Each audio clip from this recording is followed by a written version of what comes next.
Quisiera darles una buena noticia. Resulta que anoche se conectaron 440 sitios de 21 países. Países de todas partes, gloria a Dios. Estamos contentos de que muchas personas de varios países y muchos sitios hayan sintonizado la programación de anoche. Queremos extenderles un saludo muy cordial esta noche a todas las personas que nos escuchan por las emisoras de radio, también a los que están presentes acá, aquellos que están escuchando en Venezuela por radio también, en diferentes sitios, Radio Sol, Radio Paraíso. Gloria a Dios, esto ha sido una fiesta. Y quiero decirles algo, cuando yo hablé de la música anoche y hablé sobre el estilo de adoración pentecostal, no estoy siendo crítico de los pentecostales, ellos tienen su estilo de adoración, no concordamos nosotros con ese estilo de adoración. Mi punto clave era que nosotros los adventistas tenemos que adorar de una forma distinta, porque nuestra teología es una teología diferente, es una teología del lugar santísimo. Y es nuestro papel como adventistas compartir con el mundo, con nuestros hermanos pentecostales, con nuestros hermanos de otras iglesias protestantes, con nuestros hermanos católicos. Es vital que nosotros compartamos la verdad como se encuentra en toda la Sagrada Escritura. Ahora quisiera mencionar, antes de comenzar nuestro estudio, que a la salida hay ciertos materiales que he traído. Quiero mencionar que esta noche voy a presentar una porción pequeña de un libro que escribí que es supremamente importante, se llama Culto en el Trono de Satanás. Yo sé que algunos de ustedes lo tienen. Habla de la problemática que presentemente tenemos en la iglesia sobre el asunto de la adoración. No solo cubre la música, sino todos los aspectos que tienen que ver con la adoración. Y luego tengo un libro pequeño, está solo en inglés, pero ya ha sido traducido al español y en unas 2 o 3 semanas estará disponible en español, pero traje algunos en inglés sobre otro punto de contención en la iglesia sobre la ordenación de la mujer. Se llama Reflexiones sobre la ordenación de la mujer. Es un libro que ha causado un impacto muy grande, no solamente entre los laicos, sino también entre los pastores en Norteamérica. Varios pastores me han dicho que ellos tenían una posición antes y después del libro han cambiado su punto de vista. Es un libro pequeño, tiene solamente 64 páginas, pero en realidad trata sobre el verdadero problema en esta área. Así que los que estén interesados, tenemos este material y muchos otros materiales al final. Ahora sí vamos a inclinar nuestros rostros y vamos a pedir la bendición del Señor. Padre Celestial, en esta noche se haya reunido tu pueblo aquí, también en hogares, en iglesias, en casas, escuchando el mensaje que tú tienes para este tiempo. Pedimos, Padre, que a través de tu Santo Espíritu tú hables a cada uno de los que han sintonizado este programa. Que, Señor, quites de nuestro corazón y de nuestra mente cualquier estorbo, cualquier obstáculo que pueda impedir que escuchemos tu voz. Sabemos que cuando venimos a ti con confianza, cuando venimos con un espíritu humilde, tú respondes nuestras oraciones. Y así es que venimos delante de tu trono, pidiendo tu compañía y tu dirección, porque te lo pedimos en el precioso nombre de tu Hijo, Cristo Jesús. Amén. En el año 2010, en la ciudad de Atlanta, se reunieron en un sábado más de 70,000 adventistas de todas partes del mundo para escuchar el sermón inaugural del nuevo presidente de la Asociación General de los Adventistas del Séptimo Día, el pastor Ted Wilson. Yo tuve el privilegio de estar presente allí y a medida que escuchaba su sermón me salían lágrimas de los ojos al ver cómo llamaba a la iglesia a un reavivamiento y una reforma. y cómo en su sermón enfatizó en una forma cortés pero firme que la iglesia adventista tiene una relevancia especial para el mundo cristiano en este tiempo. Tiene una verdad presente y llamó a la iglesia a regresar una vez más a sus raíces, que regresáramos a nuestro mensaje y regresáramos a nuestra misión. Literalmente, yo no soy una persona muy emocional, toma mucho para que me salgan lágrimas, pero debo admitir que en esa conferencia general me salieron lágrimas al escuchar a nuestro dirigente máximo terrenal, porque el celestial es Jesús, hablando de esa manera a nuestra iglesia. Y por lo tanto, en nuestro tema de esta noche, yo quiero comenzar formulando algunas preguntas. ¿Por qué existe la iglesia adventista del séptimo día? ¿Qué nos diferencia de las demás iglesias? ¿Debemos acaso nosotros predicar el mismo mensaje que predican las otras iglesias protestantes? ¿Será que la iglesia adventista tiene un mensaje distintivo y especial para este tiempo? Creo que la respuesta a estas preguntas se halla en una cita que viene del libro El Evangelismo, página 165. A donde la sierva de Dios habla de una doctrina que la iglesia adventista es la única iglesia que tiene esta doctrina correctamente enseñada. La doctrina del santuario. Dice la sierva del Señor, la comprensión correcta de la ministración en el santuario celestial es el fundamento de nuestra fe.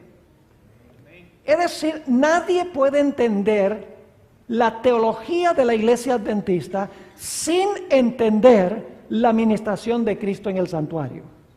Ahora, para comenzar, quiero mencionar 5 funciones de Jesús en el santuario celestial y también incluye su obra en la tierra. 5 funciones en el plan de la salvación que se revelan en el santuario hebreo.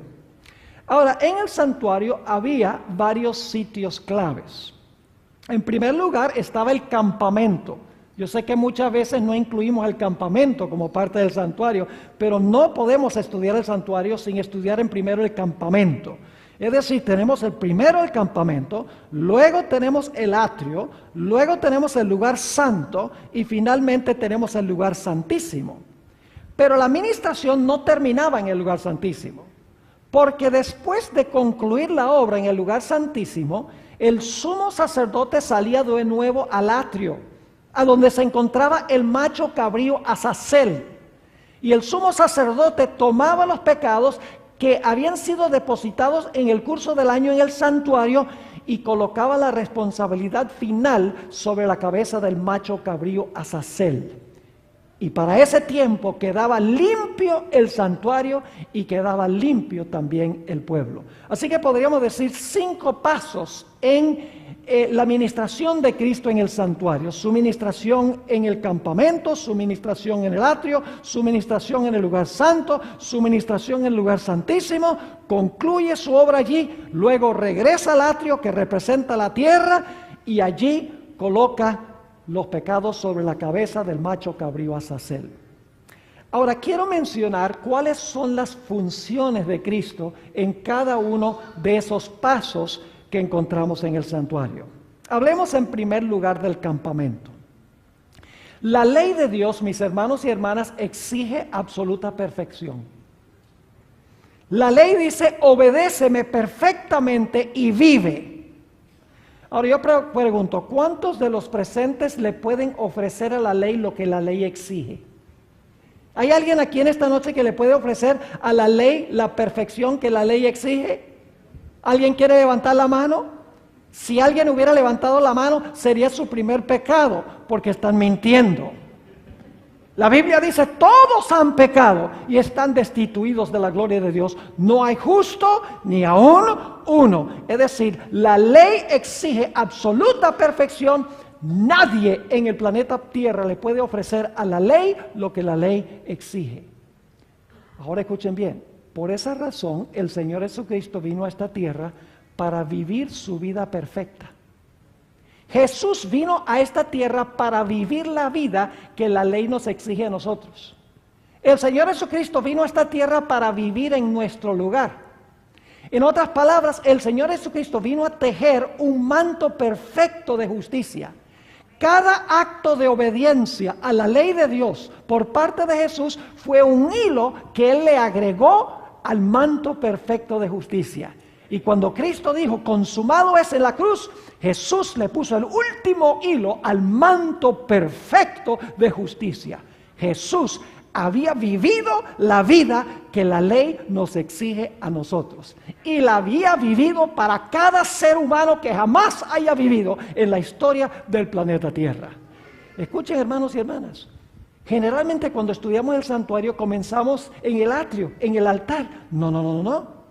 Antes de sacrificar el cordero, tenían que certificar que el cordero no tenía defecto. El hecho de que el cordero no tenía defecto es la vida perfecta de Cristo Jesús. Jesús primero tenía que vivir la vida que nosotros debemos vivir en nuestro campamento, en nuestro medio. Es decir, en el campamento tenemos la vida perfecta de Cristo Jesús, en favor de todos los seres humanos.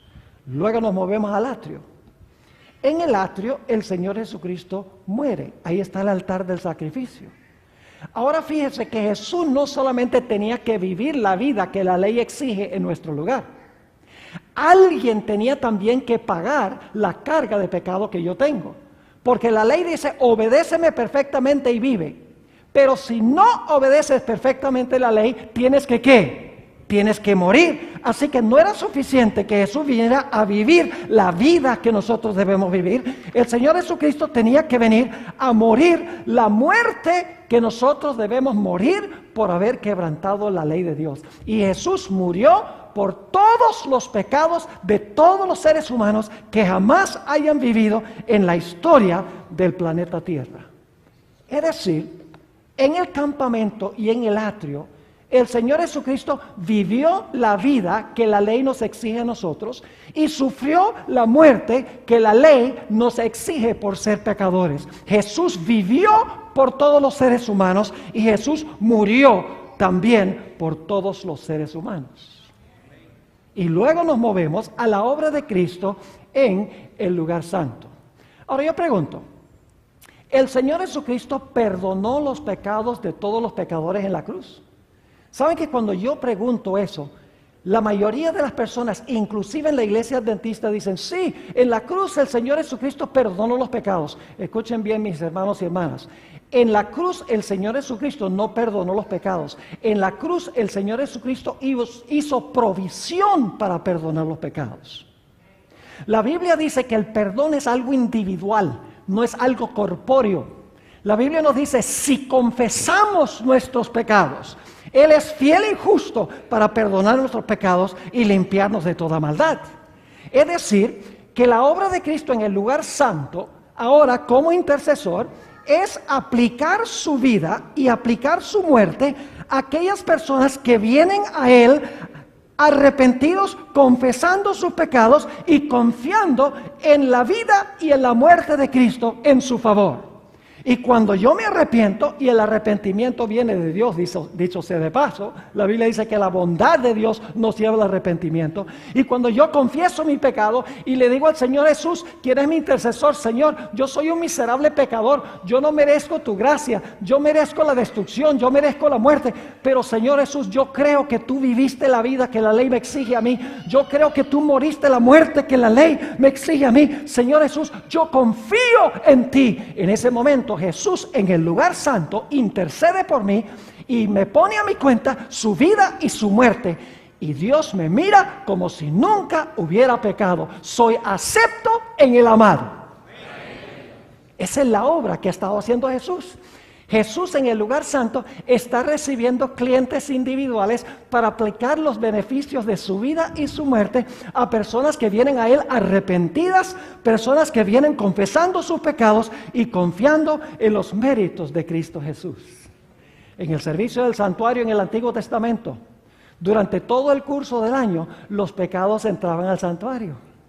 El pecado se colocaba sobre la cabeza del animal, luego el sacerdote tomaba la sangre, introducía la sangre en el santuario. De esa manera, los pecados eran transferidos del pecador a la víctima y a través de la víctima al santuario por la intercesión del sacerdote. Es decir, durante el curso del año, el santuario se llenaba, se contaminaba, porque entraba al santuario por la sangre el pecado. Y por lo tanto, el santuario quedaba contaminado. Ahora, ¿saben? Hay personas que dicen, muchos adventistas inclusive, dicen, nosotros los adventistas nunca tenemos seguridad de salvación. Porque nosotros creemos que cuando confesamos nuestros pecados entran allá al santuario y están registrados en el santuario y contaminan el santuario. Escuchen bien, mis hermanos, cuando yo me arrepiento, cuando confieso mis pecados, cuando confío en Jesús, yo ya no tengo que preocuparme porque en ese momento yo puedo tener la seguridad de perdón. Puedo tener la seguridad de salvación. Ahora el problema lo tiene el santuario. Y aquellas personas que dicen que no pueden tener seguridad de salvación porque el pecado entra al santuario, déjenme decirles una cosa, mejor es que tengan los pecados en el santuario, porque si no están en el santuario, están aquí. Nuestra mayor seguridad es entrar al santuario por la sangre de Cristo, a través del arrepentimiento, a través de la confesión, confiando en los méritos de Jesús. Nuestros pecados entran al santuario, pero los pecados son pecados perdonados que están en el santuario. Esa es la obra que hace Cristo en el santuario. El Señor Jesucristo intercede por individuos. Ustedes conocen lo que dijo el apóstol Pedro en el día del Pentecostés. Dice, arrepentíos y bautícese cada uno de vosotros en el nombre del Señor Jesucristo. ¿Para qué? Para perdón de los pecados. Hay que arrepentirse y bautizarse para perdón de los pecados y luego recibiréis el don del Espíritu Santo. Es decir, que desde el día del Pentecostés en adelante, el Señor Jesucristo está ministrando en el santuario, recibiendo individuos que se arrepienten, confiesan su pecado y confían en Jesús. Y Jesús los representa ante el Padre, son aceptos en el amado y Dios los acepta como si nunca hubieran pecado. Pero el problema es que el santuario se contamina. Y por esa razón llega el momento en que es necesario purificar el santuario. Y esa obra de purificar el santuario de los pecados que entraron allí al santuario por la sangre, el pecador no tiene que preocuparse porque entraron a través del arrepentimiento, la confesión, puede tener seguridad de salvación, pero los pecados igual están en el santuario, igual contaminan el santuario. Llega el momento en que hay que purificar el santuario. ¿Y dónde se realiza esa obra de purificar el santuario? Esa obra de purificar el santuario se realiza ¿dónde? En el lugar santísimo del santuario. ¿Me están entendiendo hasta ahora lo que hemos estado estudiando? En el lugar santísimo del santuario. El propósito del lugar santísimo es purificar el santuario de los pecados que entraron allí. Es decir, en el servicio diario el pecado va del pecador a la víctima al santuario. En el día de expiación, en el lugar santísimo, los pecados se mueven en la dirección contraria. Se mueven del lugar santísimo allá al atrio, a donde se encuentra el macho cabrío Azazel, símbolo de Satanás, el originador e instigador del pecado, el que últimamente es responsable por el pecado. Ahora, con esto en mente, ¿les quedaron claros los 5 pasos? Con esto en mente, vamos a hacernos la pregunta, ¿qué es la verdad presente? De todas estas etapas de la obra de Jesús, su obra en el campamento, su obra en el atrio, su obra en el lugar santo, su obra en el lugar santísimo, su obra final otra vez en el atrio, ¿cuál de estos aspectos podríamos llamar la verdad presente, la verdad para hoy? Hermanos y hermanas, no es complicado. En cada época la sierva de Dios dice que hay una verdad presente. Cuando Jesús vino a esta tierra, la verdad presente era que Jesús había venido a vivir la vida como el Cordero de Dios, una vida sin mancha de pecado. Y así lo introdujo el predicador Juan el Bautista. Cuando el Señor Jesucristo murió en la cruz, la muerte de Cristo era la verdad presente para ese momento. En el día del Pentecostés, la verdad presente era que ahora Jesús iba a tomar su vida y su muerte y se los iba a aplicar a los que vinieran a Él arrepentidos al santuario. Ahora yo pregunto, ¿dónde está el Señor Jesucristo hoy? El lugar donde está Jesús hoy es en el lugar santísimo del santuario. Si queremos saber qué es verdad presente, qué debemos estar predicando, debemos predicar dónde está Jesús ahora y qué está haciendo Jesús ahora. Porque la verdad presente se centra en Jesús, y donde está Jesús y lo que está haciendo Jesús es lo que nosotros debemos predicar. Debemos predicar el mensaje del lugar santísimo. Ahora, no me entiendan mal. No habría obra del lugar santísimo sin los primeros pasos. ¿Jesús podría hacer su obra en el lugar santísimo si no hubiera vivido su vida perfecta? No. ¿Podría Jesús presentarse en el lugar santísimo para purificar el santuario si no hubiera derramado su sangre? No. ¿Puede Jesús presentarse para purificar el santuario si el Señor Jesucristo no metió los pecados al santuario por medio de su sangre de esos individuos que venían a Él arrepentidos? No. Los primeros pasos todos son esenciales e importantes, pero todo debe verse en el contexto del ministerio de Cristo en el lugar santísimo del santuario. Su vida perfecta debe verse a la luz del lugar santísimo. Su muerte debe verse a la luz del lugar santísimo. Su intercesión debe verse a la luz del lugar santísimo. Porque la verdad presente es a dónde está Jesús y qué está haciendo Jesús ahora mismo en este tiempo. Así que lo único que tenemos que hacer para descubrir qué es verdad presente es descubrir dónde está Jesús y qué está haciendo, y eso es lo que tenemos que predicar. Ahora, ampliemos un poquito más este asunto. ¿Dónde podemos nosotros descubrir más plenamente lo que es la verdad presente para este tiempo? Yo creo que necesitamos ir, hermanos y hermanas, al libro de Daniel y al libro de Apocalipsis para entender ¿cuál es la verdad presente para este tiempo? El mensaje del lugar santísimo. Ahora, quiero repasar con ustedes las 7 iglesias del libro de Apocalipsis. Ahora, ¿saben ustedes que no solamente los adventistas, sino que muchos teólogos no adventistas enseñan que las 7 iglesias representan 7 períodos de la historia de la iglesia, desde los tiempos de los apóstoles hasta el fin del tiempo? No solo es la iglesia adventista la que enseña eso. Hay muchos teólogos evangélicos, bautistas, pentecostales que enseñan que las 7 iglesias representan 7 periodos consecutivos de la historia de la iglesia. Y es interesante, yo he leído varios de estos libros y generalmente dicen que la iglesia de Éfeso es la iglesia apostólica, no solo la iglesia adventista. Dicen que la iglesia de Esmirna es la iglesia perseguida por los emperadores romanos. Dicen que la iglesia de Pérgamo es la iglesia del tiempo de Constantino, cuando penetró la apostasía en la iglesia.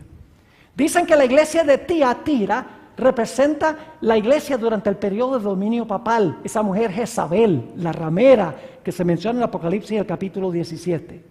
Dicen que la iglesia de Sardis representa la reforma protestante. Es decir, que no solo la iglesia adventista, sino muchas otras iglesias enseñan que la iglesia de Éfeso es la apostólica, la de Esmirna, las persecuciones imperiales, la de Pérgamo representa la iglesia en el tiempo de Constantino, la iglesia de Tiatira representa la iglesia papal y la iglesia de Sardis representa el periodo de la reforma protestante.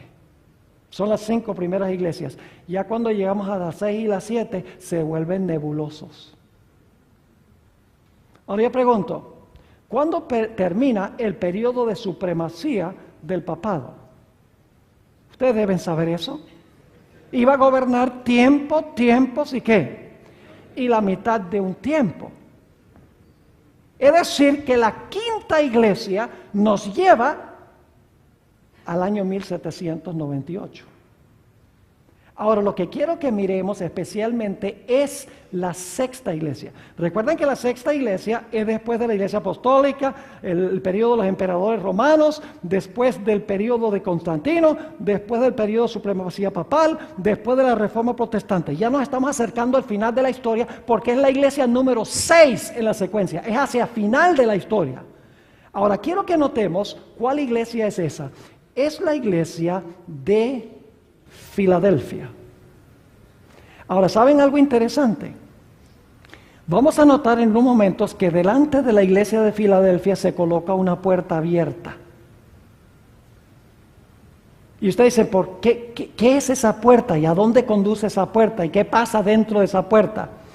¿Saben el nombre de la séptima iglesia? Es Laodicea. ¿Saben lo que significa la palabra Laodicea? Significa juzgando al pueblo, o el pueblo del juicio.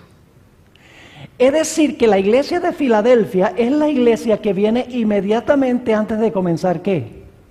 Antes de comenzar el juicio. La última iglesia es la iglesia del juicio.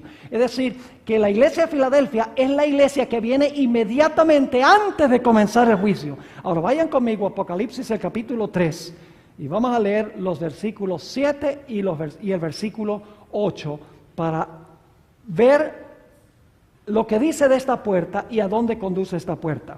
Dice allí: escribe al ángel de la iglesia en Filadelfia. Recuerden, la sexta iglesia hacia el final de la historia, después del periodo de la iglesia romana, después del periodo del protestantismo, no solamente según los adventistas, sino según teólogos no adventistas. Dice allí: escribe al ángel de la iglesia en Filadelfia. Esto dice el santo, el verdadero, el que tiene la llave de David, el que abre y ninguno cierra, y cierra y ninguno abre. Yo pregunto, ¿esta llave abre una puerta, sí o no? En la iglesia de Filadelfia, ¿la llave va a abrir una puerta? Sí. ¿Va a cerrar otra?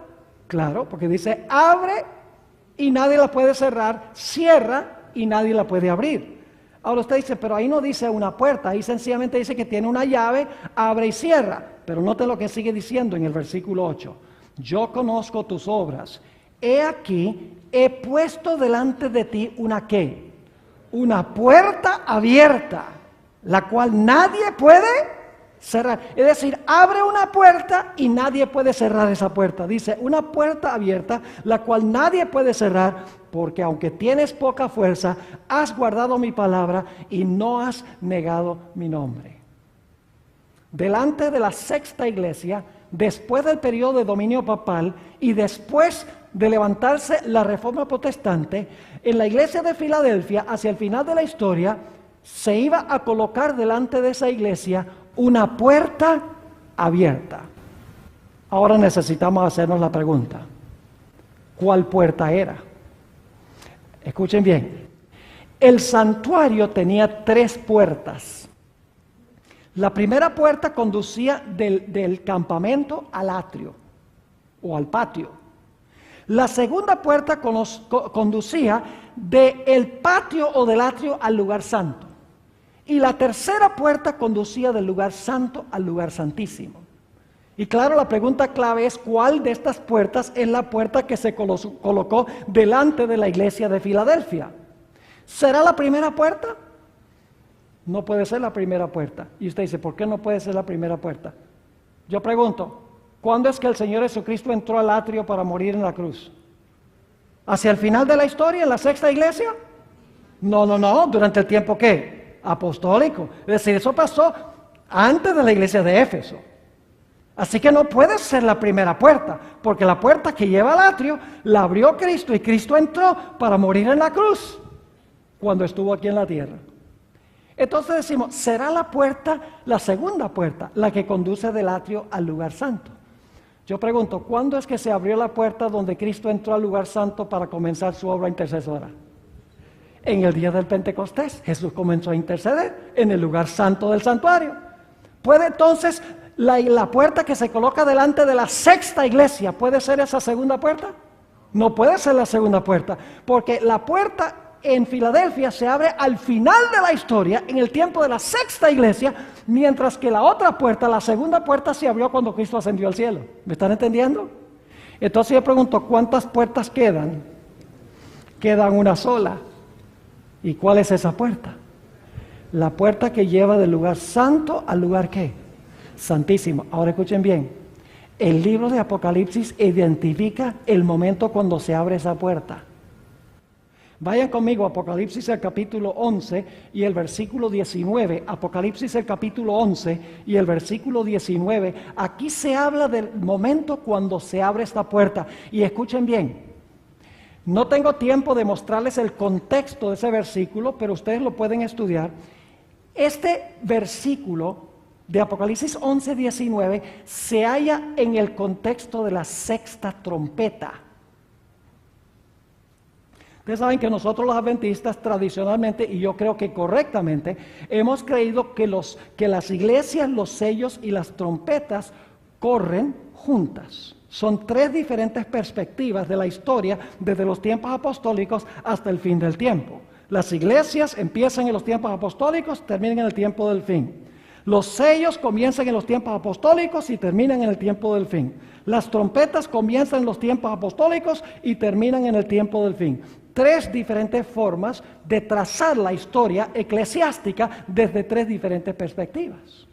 Y es interesante que Apocalipsis 11:19 está en el contexto de la sexta trompeta. Fíjense, sexta iglesia y este versículo sexta trompeta. Ahora fíjense lo que dice Apocalipsis 11:19. El templo de Dios fue abierto. ¿Qué indica eso? Fue abierto. Pues antes que estaba cerrado, claro que sí. Dice, el templo de Dios fue abierto en el cielo. ¿Y a dónde conducía esa puerta? Bajo la sexta trompeta. La sexta iglesia mencionaba ¿qué cosa? Una puerta también. Dice, el templo de Dios fue abierto en el cielo. ¿Y qué se vio?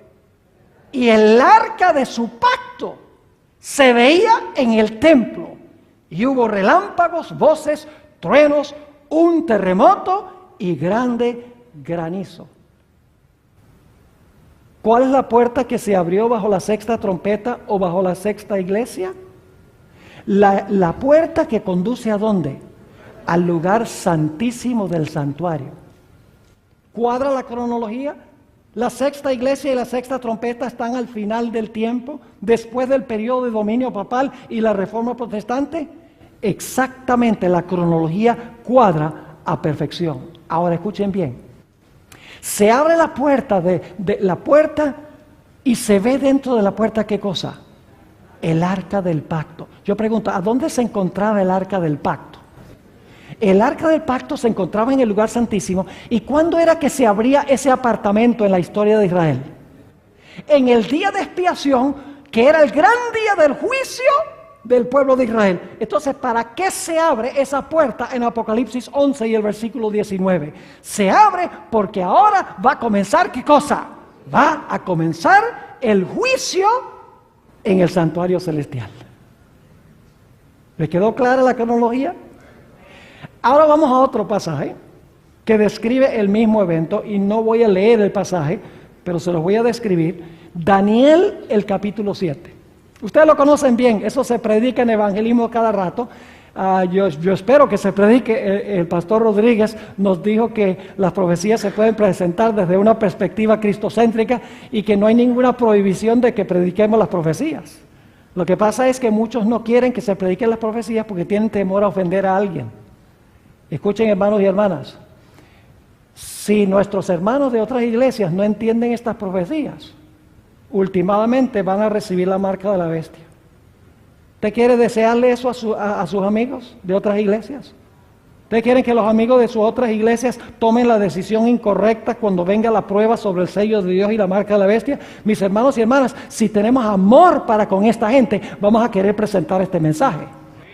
Porque dejarlos en ignorancia significa que se van a perder y van a tomar la decisión incorrecta. Así que el mensaje de la profecía es un mensaje de amor. Jesús manda este mensaje porque Él no quiere que recibamos la marca de la bestia. Él quiere que nosotros recibamos el sello de Dios. Daniel 7. ¿Qué representa el león? A ver, díganme ustedes, ¿qué representa el león? Ay, están débiles ustedes. No se comieron el ñame antes de venir a la iglesia. Óigame, ¿representa el león qué? Babilonia, muy bien. Y entonces, ¿el oso qué representa? Medo-Persia. ¿El leopardo qué representa? Grecia. Y luego tenemos una bestia espantosa y terrible. ¿Qué representa? Roma. Y luego a esa bestia le salen 10 cuernos. ¿Qué representan los 10 cuernos? Las divisiones del imperio romano. Y luego entre los 10 se levanta un cuerno pequeño. Y ese cuerno pequeño representa otra clase de Roma. ¿Cuál Roma? Roma papal. ¿Y cuánto tiempo gobierna Roma papal? Gobierna 1260 años. ¿Y cuándo terminan los 1260 años? En el año 1798. Ahora escuchen bien. En Daniel capítulo 7 dice que cuando el cuerno pequeño llega al final de su periodo de dominio, el juez se sienta y los libros ¿qué? Se abren. ¿Es la misma cronología de las 7 iglesias? ¿Sí o no? Sí. Hacia el final, después del papado y la reforma protestante, Filadelfia, la puerta abierta. La puerta se abre en el cielo, se ve el arca del pacto. Sexta trompeta, hacia el final de la historia de la iglesia. Y ahora aquí vemos en Daniel capítulo 7, que después del periodo de dominio papal, comienza ¿qué cosa? El juicio, porque dice que el juez se sentó y los libros se abrieron. Y luego escuchen bien, luego nos dice que cuando el juez entra y el juez se sienta y los libros se abren, entonces sobre las nubes del cielo viene ¿quién? Viene el Hijo del Hombre. Esto se encuentra en los versículos 13 y 14. ¿Y a dónde llega el Hijo del Hombre sobre las nubes del cielo? A la tierra, ¿verdad? Para llevarse a su pueblo al cielo. No. Los mileritas se equivocaron en eso. Ellos entendían Daniel 7, 13 y 14 como la segunda venida de Cristo. Pero en Daniel 7, 13 y 14 nos dice que el anciano de días se sentó, los libros se abrieron y luego Jesús fue llevado a donde se encontraba el anciano de edad. Es decir, está hablando no de la segunda venida de Cristo a esta tierra, sino a la entrada de Cristo, a donde entró el Padre para desempeñar el juicio, para comenzar una obra de ¿qué? Para una obra de juicio. Y luego, escuchen, dice que Jesús entra allá a la presencia del anciano de días. Y entonces dice que al Señor Jesucristo se le da su reino. ¿Para qué entra Jesús al lugar santísimo? Entra al lugar santísimo para recibir ¿qué cosa? Para recibir su reino. Ahora, ¿qué significa eso que Jesús va a entrar al lugar santísimo para recibir su reino? ¿Cómo es eso? ¿Ustedes creen que Jesús entra al lugar santísimo para recuperar el territorio de su reino? ¿Su reino se compone de territorio? No, escuchen bien. El reino de Jesús se compone de los súbditos que pertenecen a su reino. ¿Y qué es lo que hace el juicio? No se distraigan. ¿Qué es lo que hace el juicio? El juicio es lo que hace es distinguir entre ¿qué? Entre quién es un verdadero seguidor de Jesús y quién no. Y cuando termina el juicio, yo pregunto, ¿ya se ha revelado quiénes son parte del reino de Cristo Jesús cuando termina el juicio? Claro que sí. El propósito de Jesús es entrar a tomar su reino, pero el hecho de tomar el reino no significa que va a tomar un montón de territorio o el planeta, significa que Jesús va a revelar quiénes son los verdaderos súbditos de su reino. Va a distinguir, en otras palabras, a los que son de los que no son. Y algunos dicen, pero pastor, ¿para qué Dios necesita un juicio? ¿Cuántos de ustedes creen que Dios sabe todas las cosas? Bueno, por lo menos hay unos 10. No sean flojos. ¿Cuántos de ustedes creen, mis hermanos y hermanas, les pregunto, que Dios sabe todas las cosas? Dios sabe todo, ¿verdad que sí? ¿Para qué un juicio? Escuchen bien, mis hermanos y hermanas.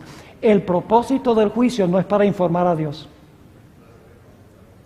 El propósito del juicio es revelarle al universo quiénes fueron seguidores genuinos de Cristo y quiénes fueron hipócritas. Dios lo sabe, Jesús lo sabe, pero el universo no. El propósito del juicio no es informar a Dios. El propósito del juicio es revelarle a los seres de otros mundos, a los ángeles y a nosotros, últimamente, que Dios fue justo en salvar a algunos que profesaban su nombre y a otros no. Y escuchen bien, en este juicio, antes de la segunda venida de Cristo, solamente los casos de los que profesaron a Jesús entran en juego.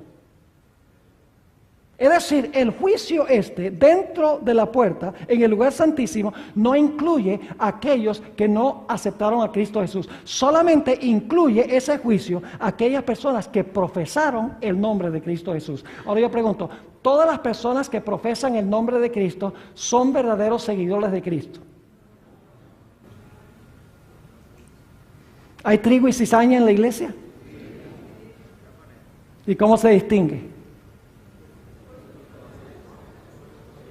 El trigo y la cizaña se ven igualitos. Hay que esperar hasta que se haga un ¿qué? Un juicio.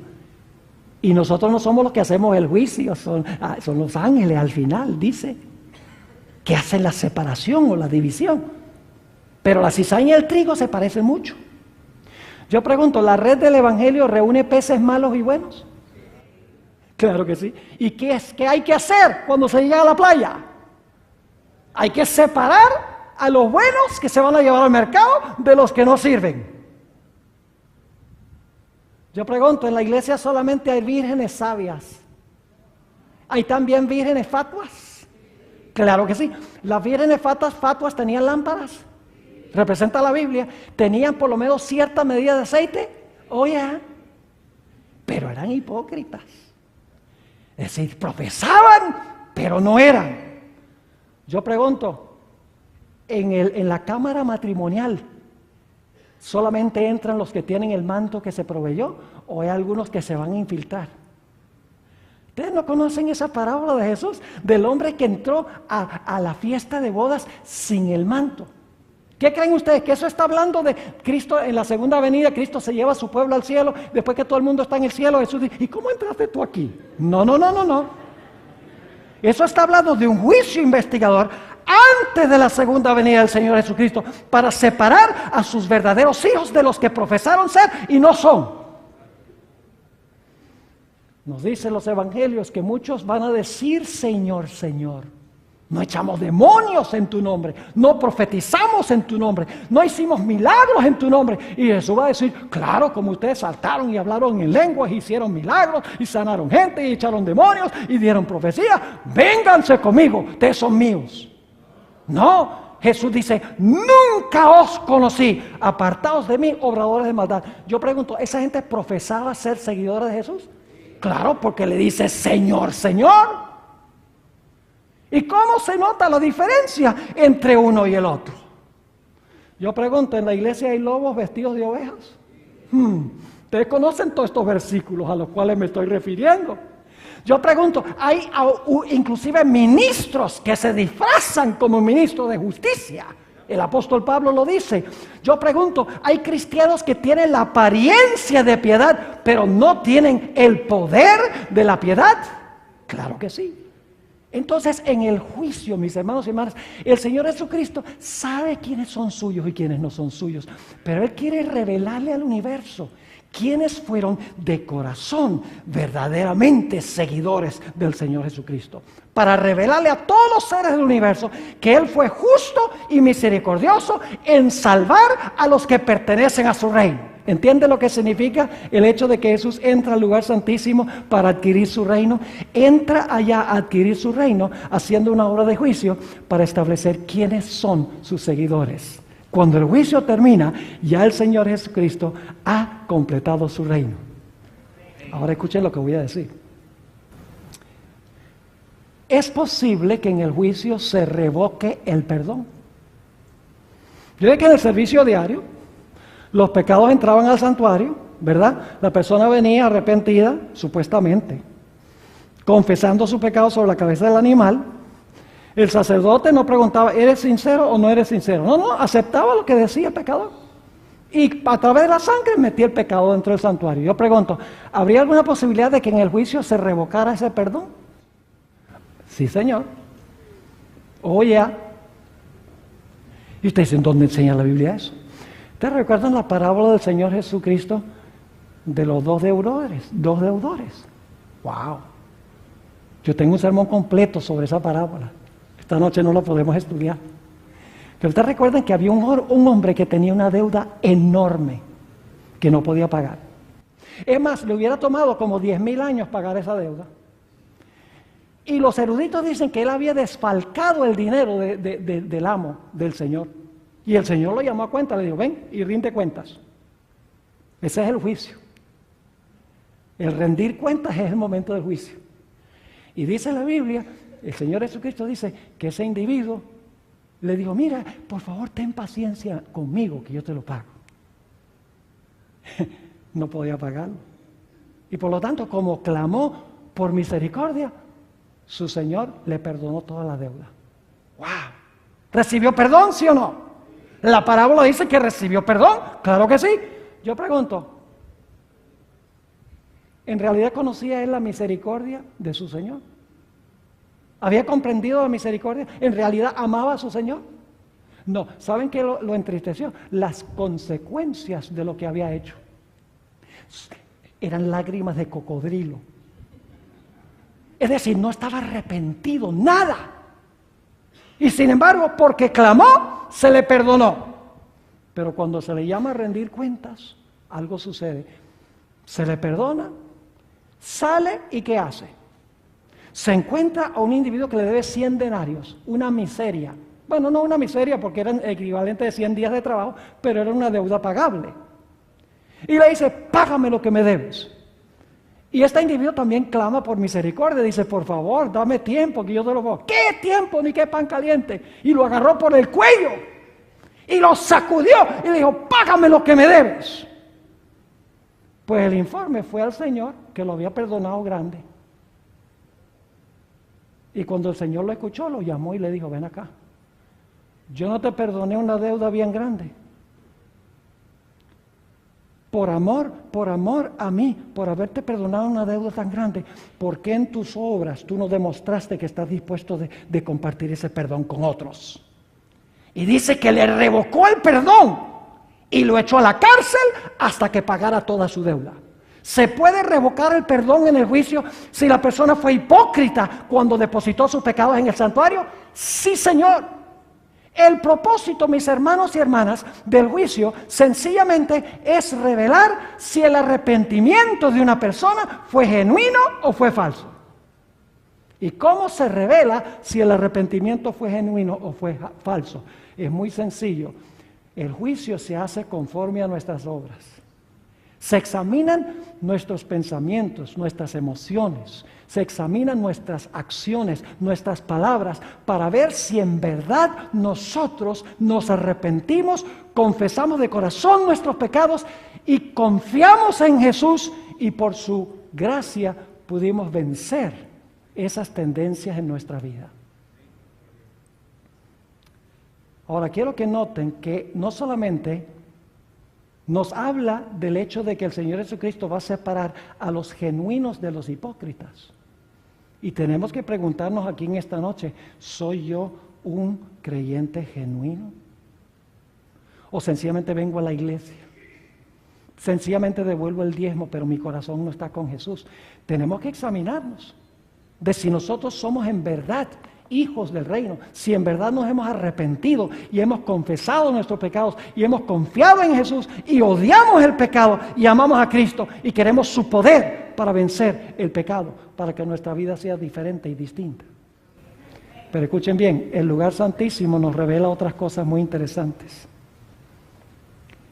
El mensaje distintivo y especial de la Iglesia Adventista, todas sus doctrinas especiales que los distinguen de las demás iglesias, se encuentran en el lugar santísimo del santuario.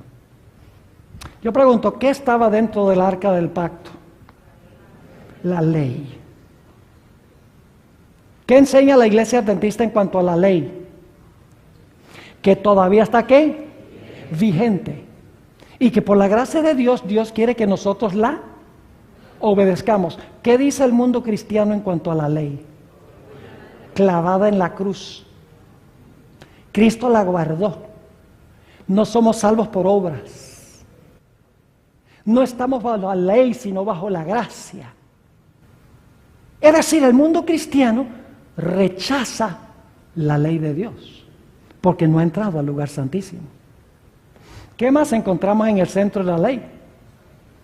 El sábado. ¿Qué dice el mundo cristiano del sábado? Dice, no, era para los judíos. Los cristianos no tienen que guardarlo, nosotros guardamos el domingo en honor a la resurrección. Yo pregunto, ¿es esa una de las doctrinas distintivas de la iglesia adventista, la ley y el sábado en el lugar santísimo? ¿Por qué el mundo cristiano no lo ve? Porque ellos están en el atrio y en el lugar santo y no han entrado al lugar santísimo. Porque cuando entran al lugar santísimo, ven que Jesús ahora va a separar a los genuinos de los hipócritas.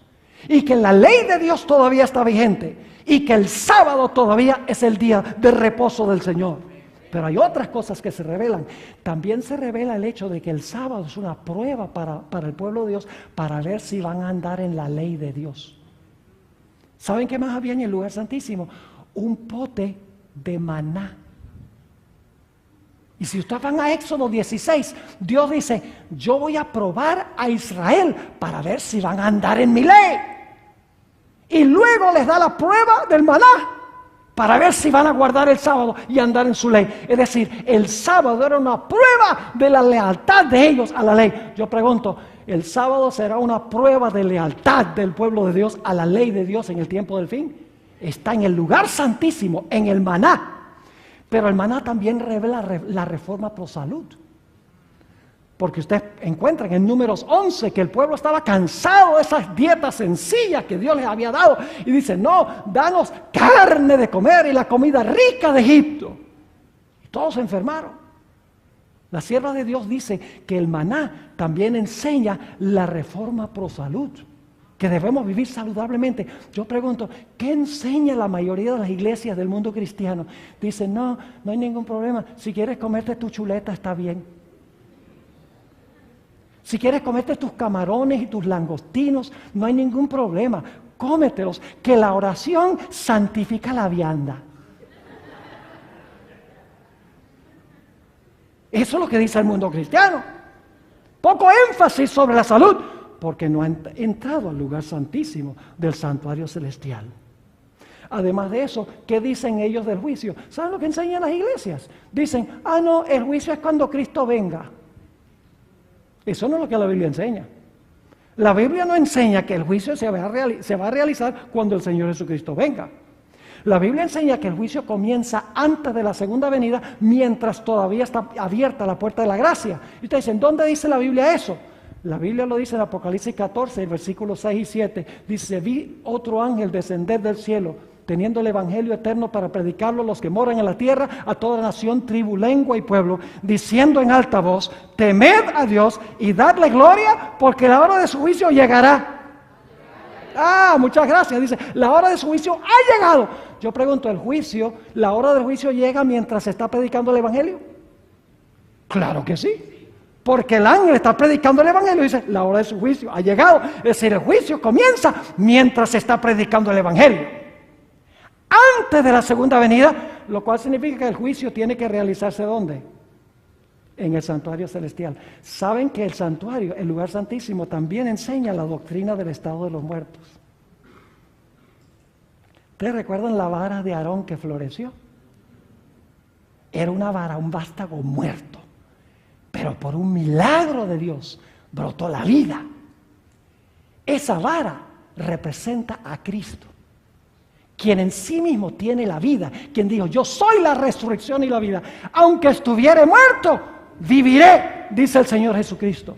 Es decir, que se encuentra también en el lugar santísimo la doctrina del estado de los muertos. ¿Qué dice el mundo cristiano en cuanto al estado de los muertos? Dice, los vivos saben que han de morir y los muertos todos saben. Eso es lo que dice. Pero la Biblia dice que los muertos nada saben, mis hermanos y hermanas. Las verdades especiales, distintivas de la iglesia adventista se encuentran esbozadas ¿dónde? En el lugar santísimo. Entonces yo pregunto, ¿cuál es la verdad presente de la iglesia adventista del séptimo día? ¿Que Cristo murió en la cruz? Importante, es verdad, pero no presente. ¿Que Cristo vivió una vida perfecta? Verdad, pero no verdad presente. ¿Que Cristo intercede por los pecadores? Verdad, pero no verdad presente. ¿Cuál es la verdad presente? Todo lo que se haya encerrado, ¿dónde? Todo lo que se haya encerrado en el lugar santísimo del santuario celestial. La ley, el sábado, el estado de los muertos, la idea del juicio, la reforma por salud, todo lo que nos distingue de las demás iglesias como adventistas del séptimo día. Y nosotros lo que queremos hacer es adorar como adoran ellos. Mis hermanos y hermanas, qué vergüenza debería darnos esto, de que nosotros nos avergoncemos del mensaje especial que Dios nos ha dado, el mensaje especial del lugar santísimo del santuario. Ahora, no puedo concluir sin mencionarles la lección más grande que viene del lugar santísimo. Y déjenme decirles, el mundo cristiano, inclusive muchos de los teólogos y ministros de la iglesia adventista, tienen un problema en este punto teológico. Ustedes le dicen, ¿creen que debemos nosotros, por el poder de Dios, que podemos por el poder de Dios vencer completamente el pecado antes que Cristo venga? ¿Y qué dicen muchos? No podemos vencer completamente el pecado antes que Cristo venga. Esa es la respuesta que dan muchos. Yo no sé, tal vez están leyendo ese versículo. ¿Usted conoce ese versículo? Dice, casi todo lo puedo en Cristo que me fortalece.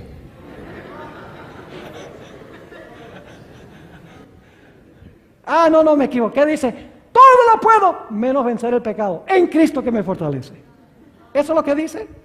No, eso no es lo que dice. ¿Qué dice el texto? Todo lo puedo en Cristo que me fortalece. Y saben, dicen, no, pero la carne es débil. Entonces tú me estás diciendo que tu carne débil es más poderosa que Dios. Tú estás diciendo que Dios no tiene el poder para darme la victoria sobre el pecado. Porque tu carne es tan poderosa, tu carne es tan fuerte que tú no puedes vencer el pecado. Ni siquiera Dios te puede dar el poder para vencer el pecado en la vida. Mis hermanos y hermanas, déjenme leerles una cita muy interesante. Saben que el santuario se va a cerrar. El servicio del lugar santísimo se va a cerrar, mis hermanos y hermanas. Y cuando se cierre el servicio del santuario, el Señor Jesucristo se va a cambiar sus vestiduras sacerdotales a sus vestiduras reales. Y luego va a venir el tiempo de angustia, cual no se ha visto jamás en la historia del planeta Tierra. Durante ese tiempo, y a algunos no les gusta esto, durante ese tiempo tendremos que vivir sin intercesor, porque Jesús se ha quitado sus vestiduras sacerdotales. Y yo tuve un compañero que una vez me dijo, ¿y cómo sabe usted que Jesús se va a cambiar las vestiduras? ¿Dónde dice la Biblia que Jesús se va a cambiar las vestiduras? Entonces yo, en mi forma diplomática o como de costumbre, le dije, si tú usaras un poco de la materia gris que Dios te dio, tú mismo podrías conseguir la respuesta a tu pregunta. Y me dice, ¿cómo es eso? Le digo, mira, déjame preguntarte, ¿qué función está desempeñando Cristo hoy? Me dice, bueno, está oficiando como sumo sacerdote. Le dije, bueno, de una a una pregunta a una, estábamos bien. Le digo, ¿y si está oficiando como sumo sacerdote, cómo está vestido? Me dice, bueno, está vestido como sumo sacerdote, lógico, de dos. Le digo, vamos bien. Ahora, déjame hacerte una tercera pregunta. Cuando Cristo regrese del cielo, ¿cómo viene vestido? ¡Wow! Ahora se quedó callado, porque sabía que lo tenía en un rincón. Pero luego dice, bueno, Apocalipsis 19 dice que viene vestido como Rey de Reyes y Señor de Señores. Yo digo, pues si viene vestido como Rey de Reyes y Señor de Señores, antes de eso tiene que haberse cambiado. ¿Sí o no? Es sencillo, el Espíritu de Profecía es claro en cuanto a eso. Jesús va a terminar la purificación del santuario. Y escuchen algo, Jesús no va a purificar de allí nada que no se haya purificado aquí. Mientras purifica el templo en el cielo de los pecados de su pueblo, la tierra debe purificar el templo del alma por la obra del Espíritu Santo. Permítame leerles algunas citas bíblicas y luego entonces vamos a ir a lo que dice el Espíritu de Profecía. Noten lo que dice, vamos a saltar estas. Joel, el capítulo 2 y el versículo 10 y 11. Joel, el capítulo 2, describe la segunda venida de Cristo Jesús en poder y gloria. Y los versículos 10 y 11 concluyen el pasaje que está describiendo la segunda venida. Y quiero que noten lo que dice al concluir este pasaje. Dice, delante de él temblará la tierra. se estremecerán los cielos, el sol y la luna se oscurecerán y las estrellas retraerán su resplandor. Está hablando de la segunda venida, ¿sí o no? Y Jehová dará su orden delante de su ejército. ¿Quién es el ejército? Sus ángeles. Porque muy grande es su campamento, fuerte es el que ejecuta su orden. Porque grande, escuchen bien la pregunta, porque grande es el día de Jehová y muy terrible, ¿y quién podrá soportarlo? Cuando el Señor Jesucristo venga en poder y gloria y tiemble la tierra y el sol se oscurezca y la luna no dé su resplandor, las estrellas dejen de brillar y Dios esté mandando a su ejército con su voz potente, la pregunta se hace: el gran día terrible de Jehová ha llegado, ¿y quién podrá soportarlo? El libro de Joel tiene la respuesta a esa pregunta. Noten lo que sigue diciendo en Joel el capítulo 2, 12 y 13, y luego vamos a saltar al versículo 15 al 17. Escuchen la preparación necesaria para estar firmes cuando venga ese día. Dice: por eso pues, ahora, dice Jehová, convertíos a mí con todo vuestro corazón, con ayuno y lloro y lamento. Esto está describiendo el día de expiación. ¿Qué se hacía en el día de expiación? Se ayunaba. ¿Qué hacía la gente? Se afligía sus almas. ¿Qué se tocaba antes del día de expiación? Las trompetas. Ahora escuchen lo que sigue diciendo. Por eso pues ahora dice Jehová, convertíos a mí con todo vuestro corazón, con ayuno, lloro y lamento. Rasgad vuestro corazón y no vuestros vestidos, y convertíos a Jehová vuestro Dios, porque misericordioso es y clemente, tardo para la ira y grande en misericordia, y que se duele del castigo. Y luego noten el versículo 15. Dice: tocad, ¿qué cosa? Esta es la fiesta de las trompetas que anuncia el día de expiación. Dice: tocad trompeta en Sión. Proclamad, ¿qué? Proclamad ayuno, reunid al pueblo, convocar asamblea. Y luego dice: ¿qué cosa? Reunid al pueblo, santificad la reunión, juntad a los ancianos, congregad a los niños y a los que maman. Es decir, todo el mundo tiene que congregarse alrededor del santuario en el día de expiación. Y luego sí dice: salga de su cámara el novio y de su tálamo la novia. Es decir, no hay tiempo para la luna de miel. Y luego dice: entre la entrada y el altar, salten y griten y toquen tambores y hagan todas estas cosas. No, ¿qué deben hacer los ministros? Dice: entre la entrada y el altar, lloren los sacerdotes, ministros de Jehová, y digan: perdona, oh Jehová, a tu pueblo, y no entregues al oprobio tu heredad, para que las naciones se enseñoreen de ella. ¿Por qué han de decir entre los pueblos: ¿dónde está su Dios? En el tiempo de angustia, eso es lo que van a decir las naciones. Van a decir: ¿dónde está el Dios de ustedes ahora? Yo pregunto entonces: ¿quién podrá estar firmes, mis hermanos y hermanas, cuando venga aquel gran día? En los versículos subsiguientes se habla de la preparación necesaria: congregarse, afligir el alma, ayunar, afligir el corazón, convertirse, arrepentirse. Eso es lo que debemos estar haciendo ahora. Mis hermanos, ahora no es el tiempo de estar celebrando. En la fiesta de tabernáculos ya vamos a celebrar. Ahora es el tiempo de examinar nuestra vida. Es el tiempo de examinar el templo del alma. Es el tiempo no de estar viendo televisión. Es el tiempo en que nosotros debemos estar leyendo la Biblia, el espíritu de profecía, orando, testificando a favor de Cristo Jesús. Debemos estar poniendo nuestra vida espiritual en orden con el Señor. Esa misma pregunta que vimos en Joel se encuentra también en Apocalipsis. Y ustedes leen los versículos antes de este que tienen en la pantalla. Habla de señales en el sol, la luna, y va a haber un gran terremoto, lo mismo que leímos en Joel. Y el pasaje termina preguntando: porque el gran día de su ira ha llegado, ¿y quién podrá estar firme? En el siguiente capítulo se habla de los 144,000. En el capítulo 14 de Apocalipsis se amplía el carácter de los 144,000. Dice, no se contaminaron con mujeres. Es decir, no tuvieron relaciones ilícitas con iglesias apóstatas. Dice, son vírgenes. En otras palabras, sigan al Cordero por donde el Cordero va. Son sin mácula delante del trono de Dios. Cantan el cántico de Moisés, siervo de Dios, y el cántico del Cordero, con arpas, no con batería. Porque en el cielo se usan arpas, se usan instrumentos no de percusión, sino que se usan instrumentos de cuerdas. Se usan en el cielo, mis hermanos y hermanas. Es decir, los que podrán estar firmes son los 144,000, son los que van a estar vivos cuando el Señor Jesucristo venga y van a decir, he aquí, este es nuestro Dios, le hemos esperado y Él nos salvará. Mis hermanos y hermanas, ahora voy a leer una cita solemne del Espíritu de Profecía. Viene del Conflicto de los Siglos, páginas 680 y 681. Escuchen, solemne esta cita.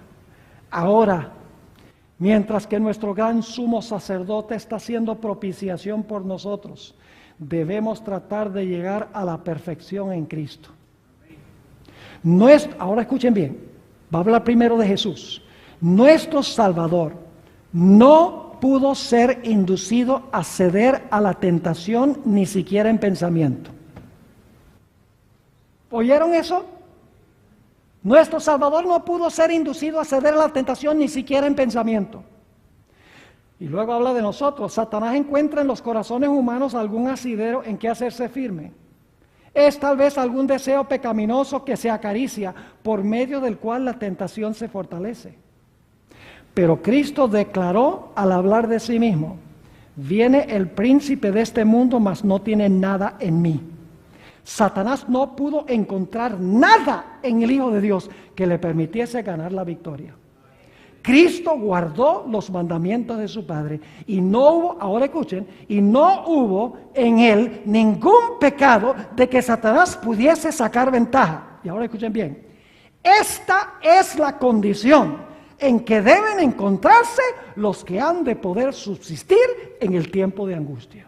Ni siquiera en pensamiento. Y usted dice, pastor, eso es imposible. No, para lo que el hombre es imposible, para Dios es posible. Porque si tú dices, mis hermanos, si nosotros dedicamos nuestra vida a lo que debemos dedicar nuestra vida, vamos a ser como Enoc, como Elías, que tuvieron pasiones como las nuestras, pero que tienen una comunión íntima con el Señor. Eso significa que vamos a tener que cambiar nuestros hábitos y nuestras prácticas. Lo que vemos, lo que oímos, lo que hacemos, el entretenimiento en el cual participamos. Mis hermanos y hermanas, es tiempo ahora, cuando está por concluir el juicio celestial, de poner nuestras vidas en orden con el Señor. Este es el mensaje distintivo de la Iglesia Adventista del Séptimo Día. La mayoría de los cristianos dicen, no, somos pecadores, al fin y al cabo, pues vamos a seguir pecando hasta que Cristo venga, y cuando Él venga, Él lo arregla todo. Entonces, ¿por qué no se lo arregla todo el mundo? Mis hermanos y hermanas, para subsistir durante el tiempo de angustia vamos a necesitar una fe inquebrantable. ¿Qué es la verdad presente? Primeros Escritos, página 63. Dejemos que los pioneros nos digan qué es. Dice la sierva del Señor, escuchen con cuidado, si hay pastores aquí. Son muchas las preciosas verdades que contiene la palabra de Dios. Vuelvo a repetir. Son muchas las preciosas verdades que contiene la palabra de Dios, pero es la verdad presente lo que el rebaño necesita ahora. He visto el peligro que existe de que los mensajeros se desvíen de los puntos importantes de la verdad presente para espaciarse en temas que no tienden a unir al rebaño ni santificar el alma. ¡Wow! En esto, es decir, predicar cosas que no tienen que ver con los puntos principales de la verdad presente, en esto Satanás aprovechará toda ventaja posible para perjudicar la causa. Pero los temas, ahora va a definir la verdad presente, pero los temas como el ¿qué? el santuario, ¿en relación con qué? Ahí está el juicio, los 2300 días, ¿qué más? Los mandamientos de Dios y la fe de Jesús, que es el mensaje del tercer ángel, son perfectamente adecuados para explicar al movimiento adventista pasado y cuál es nuestra posición actual, establecer la fe de los que dudan y dar certidumbre al glorioso futuro. He visto con frecuencia que estos eran los temas principales en los cuales deben espaciarse los mensajeros. Y si no se está haciendo, estamos desobedeciendo a la voz profética que Dios nos ha dado. ¿Se dieron cuenta que todo lo que dice está relacionado con el lugar santísimo del santuario en esta lista? Mis hermanos y hermanas, el Espíritu de Profecía nos dice que los que entiendan y vivan estos mensajes, los mensajes de los tres ángeles, que es el mensaje de Dios que viene del lugar santísimo, van a ser preservados en medio de la tribulación. Los mensajes serán un ancla para el pueblo de Dios. En Primeros Escritos, página 256, la sierva del Señor dice: estos mensajes me fueron representados como un ancla para el pueblo de Dios. Quienes los comprendan y reciban, quedarán libres de verse arrastrados por los muchos engaños de Satanás. ¿Cuán importantes son los mensajes de los tres ángeles? Son un ancla, y si no estamos anclados, Satanás nos va a arrastrar. Así que tenemos que estudiar estas cosas, mis hermanos y hermanas. Dice la sierva de Dios en la página 258 del mismo libro, Primeros Escritos: me fueron mostrados 3 escalones, los mensajes del primer ángel, del segundo y del tercero. Dijo mi ángel acompañante: ay de aquel que mueva un bloque o clavija de estos mensajes. La verdadera comprensión de estos mensajes es de importancia vital. El destino de las almas depende de la manera en que son recibidos. Mis hermanos y hermanas, lo que nos distingue como iglesia son los mensajes de los tres ángeles, que son paralelos al mensaje del lugar santísimo del santuario.